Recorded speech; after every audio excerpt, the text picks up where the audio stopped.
What is up, guys? It is DMG here, and yes, we somehow managed to pack the second highest rated player in the game, 97 rated prime icon Maradona. Now, I have literally no idea how we managed to pack him. The World Cup pack weight is obviously decent. It's obviously great because people are packing Ronaldo, people are packing other icons and Messi and, you know, just insane ass players, right? And you know, before that I managed to pack some good players, right? I had Aguero, Boateng, I packed like a lot of 88 rated players with like Ozil, Godin, you know, those types of players. But nothing like insane. No Hazard, no Lewa, nothing of like this magnitude. So the fact that we managed to just pack Maradona just out of nothing, right, I think is just spectacular. So you guys know I had to just throw him into a team, right? And you know, like I said, I did pack Aguero, so I thought I would link him up with Maradona. Some other Argentinian players as well. We also used some other icons in there to kind of link up, maybe do a little bit of a hybrid with Europe as well, since Europe and South America are, you know, without a doubt, the better, you know, confederations, right? Because North and Central America aren't that great. Asia's not that great, aside from like Son, and then Africa does have some solid players, but it'd be a little bit harder to, you know, have a really good team just of, you know, African players. So like I said, yeah, Europe, South America, those are definitely the two top confederations. So like I said, I did build a team, and if you guys want to see me like review other World Cup teams, let me know. And again, it'd be a little bit harder since you have to pack them. You can't just buy them off the market. But again, that also makes it a little bit more fun, and you may, you know, start to look at using players that you may not otherwise use. So again, if you do want me to look at your team's World Cup and review some players, let me know. If you want me to keep reviewing teams for just regular Ultimate Team, again, let me know and I'll continue to do that for you guys. But in this team, we have some really solid players. So we have Neuer in goal, Fernandez at right back, we got Boateng, and then 92 rated icon Moore at center back, Felipe Louise at left back, and then we had Silva at right mid. He would eventually play Cam in the 4-1-2-1-2 narrow. We had Goretzka and Nainggolan playing center mid, center defensive mid. We had Gomez, who we then replaced with Acuna, and I'll explain why once we get to that position.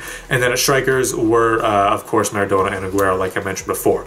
So, you know, with World Cup mode, the first thing I really noticed is that some players don't play like they do in Ultimate Team, right? For better or for worse. It does, you know, not all players are better, not all players are worse. It just depends on the players you use.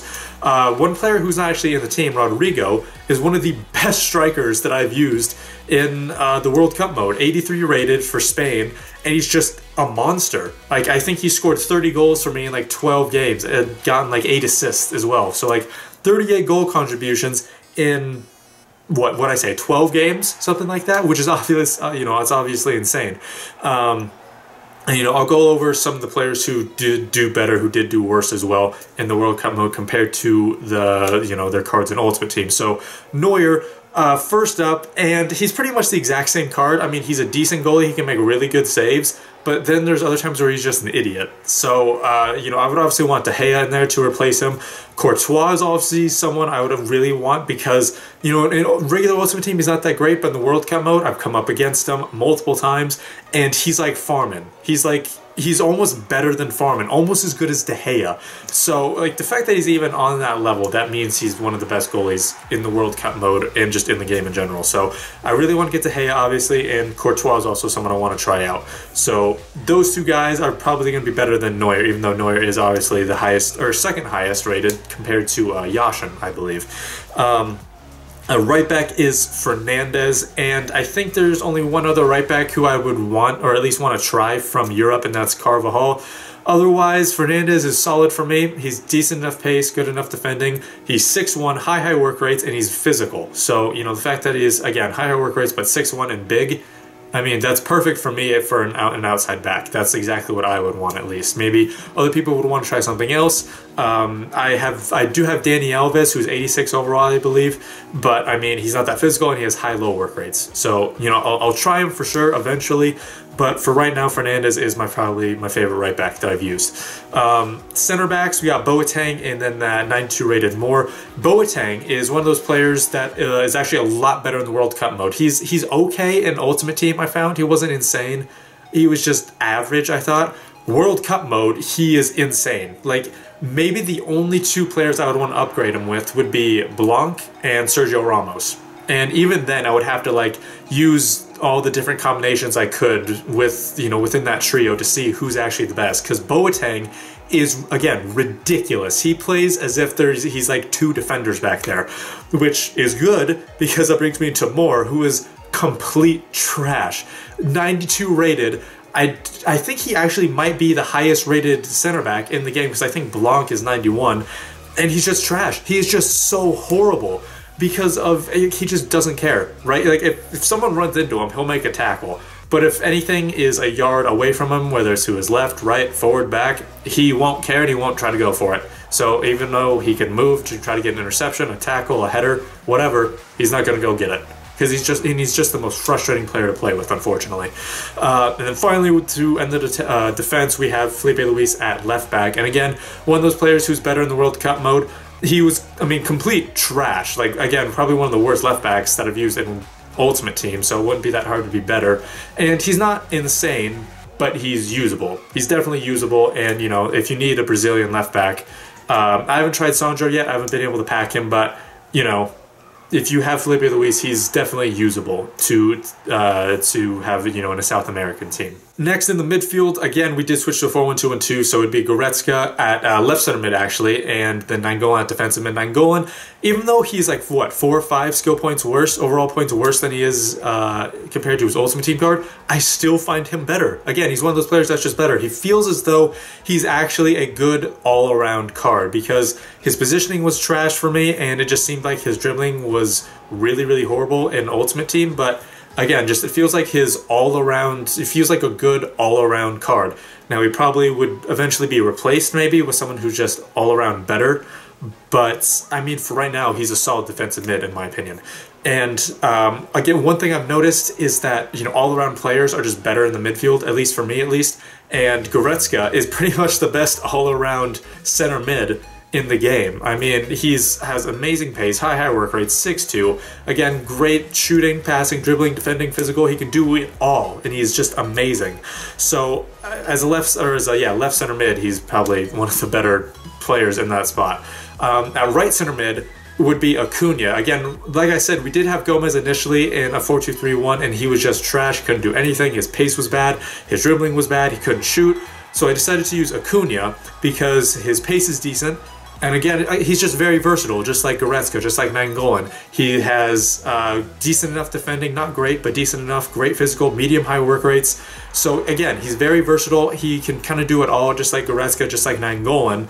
So that's perfect. Again, that's exactly what I want in personally my midfield. So again, that's what I've noticed that kind of works out better. I mean, just defensive mids like Danilo Pereira aren't that great in my opinion from what I've found. So players, again, that are just all around amazing, or at least all around good, have good all around stats, like Acuna, like Goretzka, like Nainggolan, those guys are going to be the ones you want to put in your midfield, at least, you know, center mids and defensive mid. And then finally for the center attacking mid and the strikers, we have David Silva. I mean, he seems good, and I really want to like him, but I think you guys know what I'm going to say here. 2-star weak foot. Really, really lets him down. I mean, that's kind of the only problem with his card, because he had a really solid pace boost. I think he has 79 pace, decent enough shooting, obviously great passing, great dribbling. His stamina's solid. Not amazing, but it's solid. But again, 2-star weak foot. There are so many times where I want to shoot it, pass it on his right foot, and you know, for passing, it's not really that big of a deal, but definitely for shooting, that's obviously something I would want to do on his left. And the fact that I have to switch feet with it is really, really frustrating, unfortunately. And then again, strikers, like we mentioned before, Aguero, Maradona. Aguero, everyone else in this team has a better card in World Cup mode compared to their Ultimate Team card. Aguero's the opposite, actually. His World Cup card, I mean, it's good, and, you know, it's obviously hard to live up to an Ultimate Team card who's amazing, right? His Ultimate Team card's insane. But his World Cup card is a little less, like, leaves a little bit to be desired, I guess. It's not amazing like his Ultimate Team card is, and it is, you know, a few overall points less, but, I mean, still, there are times where I wondered that, you know, I was questioning myself, was that actually Aguero, you know, compared to an 82, 83, 84 rated striker. I didn't actually feel like it was Aguero in the game. And then finally, Maradona. He's solid on the ball, obviously. His dribbling's amazing. But again, he kind of leaves a little bit left to be desired, kind of like Aguero, because his positioning's not that great. And a 3-star weak foot is obviously not that great either. But to me, it's honestly just that positioning that's kind of an issue, because he seems to just drift out wide for some reason. And, you know, if I have him on Stay Central, that's not going to do anything, unfortunately. And he just seems to just stand right next to, you know, defenders and center backs and left and right backs and defensive mids. And there is always someone like just next to him for some reason. I can't really get him on the ball as much as I would want, unfortunately. So that's probably going to be it. Again, if you guys want me to review any other World Cup players, just let me know and I'll do that for you guys. But like I said, that's going to be it. Thank you guys so much for watching. This has been DMG. Peace.